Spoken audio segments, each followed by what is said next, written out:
Good morning to all of you. Today I will teach you Hindi Snigdha. हम पढ़ रहे हैं क्लास 7 से। सो लेट्स स्टार्ट चैप्टर 1 और भी दूँ कविता का नेक्स्ट पैराग्राफ। कल हमने ये पैराग्राफ पढ़ा था, इसका भावार्थ स्पष्ट किया। इसके आगे का देखते हैं। मांझ दो तलवार को लाओ न देरी, बांध दो कसकर कमर पर ढाल मेरी। भाल पर मल दो चरण की धूल थोड़ी, शीश पर आशीष की छाया घनेरी। स्वप्न अर्पित प्रश्न अर्पित, आयु का क्षण क्षण समर्पित। चाहता हूँ देश की धरती तुझे कुछ और भी दो। चाहता हूँ देश की धरती तुझे कुछ और भी दो। इस पैराग्राफ का अर्थ देखते हैं। अर्पित, पहले जो भी रेड पेन से लिखा गया है उसका अर्थ स्पष्ट कर लेते हैं कठिन शब्दों का। अर्पित अर्थात वही है समर्पण करना।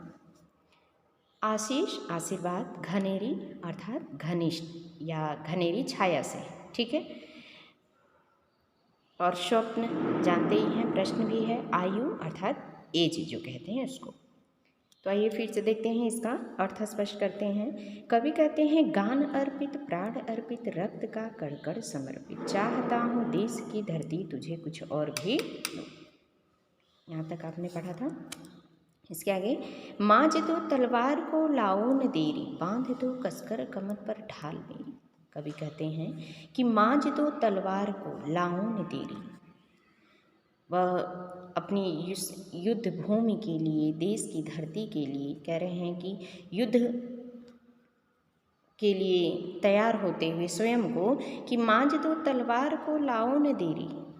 तलवार को मांझना मतलब तलवार को तैयार करना, उसकी धार को, तलवार को धार, उसकी जो धार है उसमें उसको मांझना मतलब तलवार की धार को तैयार करना।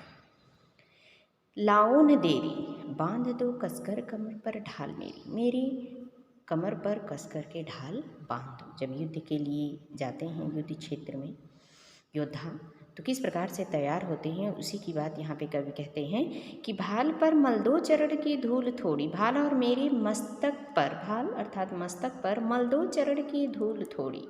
इस धरती माँ के चरणों की जो धूल है उसे मेरे मस्तक पर मल दो अर्थात लगा दो। शीश पर आशीष की छाया घनेरी, जिससे मेरे शीश पर, मेरे सर पर इस मातृभूमि की आशीष रूपी छाया बनी रहे। स्वप्न अर्पित प्रश्न अर्पित, आयु का क्षण क्षण समर्पित। कवि कहते हैं कि मेरा जो भी स्वप्न है मेरे द्वारा देखा गया वो भी आपको समर्पित है मातृभूमि। प्रश्न अर्पित, मेरा प्रश्न भी आपको समर्पित। आयु का क्षण क्षण समर्पित, और मेरे आयु का एक एक क्षण, मेरे आयु का, उम्र का एक एक क्षण सब कुछ मैं आपको समर्पित करता हूँ। फिर भी चाहता हूँ देश की धरती तुझे कुछ और भी दूँ। और फिर भी मैं ये इच्छा करता हूँ कि अपनी देश की धरती के लिए कुछ और भी समर्पित करूँ। पुनः आइए एक बार अर्थ स्पष्ट कर लेते हैं कि कवि कहते हैं युद्ध के क्षेत्र में जाते समय कि मैं इस जो युद्ध करने जा रहा हूँ अपने देश की धरती के लिए, तो मैं तैयार हूँ।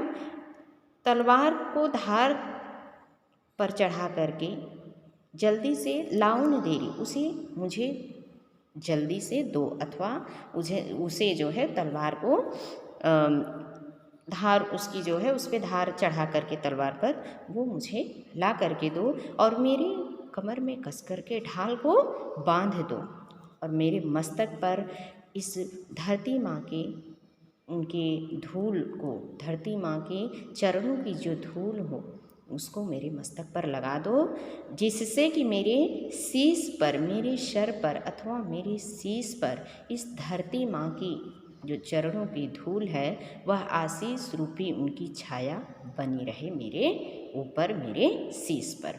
हे मातृभूमि, आपको मेरा प्रश्न अर्पित, स्वप्न अर्पित और मेरी आयु का एक एक क्षण सब कुछ समर्पित है। चाहता हूँ देश की धरती तुझे कुछ और भी दो। फिर भी मेरे अंदर ऐसी इच्छा है कि हे मेरे देश की मातृभूमि, हे धरती माँ, मैं आपको कुछ और भी समर्पण करूँ। ओके, तो इतना आपको इसका भावार्थ समझ में आ गया होगा। नेक्स्ट वीडियो में आगे का हम पैराग्राफ फिर से इसके भावार्थ को स्पष्ट करेंगे। और आज आपका होमवर्क हो गया कि आपने कविता भी लर्न किया होगा आई होप। और फिर ये दोनों जो पैराग्राफ हमने पढ़ाया है इसको अच्छे से इसका भावार्थ शब्दार्थ सहित लर्न करिएगा। ओके।